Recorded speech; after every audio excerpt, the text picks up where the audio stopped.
qu'avocat, est-ce que vous vous sentez libre ou plutôt à l'aise de plaider pour des criminels? Je sais que vous allez dire que c'est votre métier que de plaider pour un criminel, mais est-ce que vous êtes à l'aise quand il s'agit de défendre quelqu'un qui s'est mal comporté?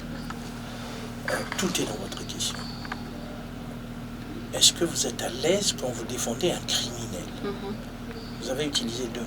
Défendre un criminel. Un criminel, oui. Si vous défendez, ça veut dire que la personne n'est pas encore condamnée, puisqu'il faut la défendre. Mais si la personne n'est pas condamnée, comment vous pouvez dire qu'elle est criminelle? Il faut que le procès arrive jusqu'à son terme. Avant que le procès n'arrive jusqu'à son terme, la personne est présumée innocente. Innocente, oui. Donc, tant que la personne n'est pas condamnée, elle n'est pas criminelle. Mais elle n'est pas criminelle. Mais c'est bien ça le sens de la présomption d'innocence. Tout à fait. La présomption d'innocence, c'est de dire qu'une personne est innocente tant qu'elle n'a pas été condamnée par une décision de justice. Donc, pour répondre à votre question, je défends tout le monde parce que il n'y a pas de criminel avant que la personne n'ait été jugée. Je vais vous donner un exemple.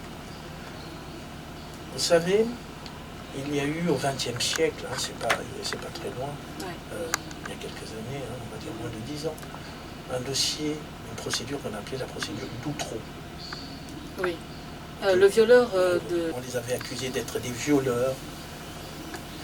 Et puis, on s'est aperçu finalement que tout ça avait été monté de toutes pièces. Et des gens, des pères de famille, des nombreux pères de famille, qui étaient tous accusés de participer à des orgies sexuelles avec des enfants mineurs, ont eu leur vie brisée.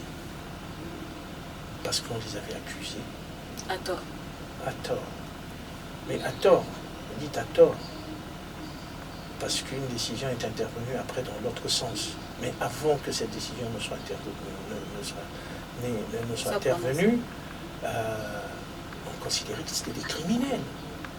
On considérait médiatiquement que c'était des gens horribles, indéfendables. Et pourtant, on s'était trompé. Alors, madame, ne dites jamais à un avocat, est-ce que vous pouvez défendre un criminel? Parce qu'il n'y a pas de criminel avant qu'une décision ait été rendue.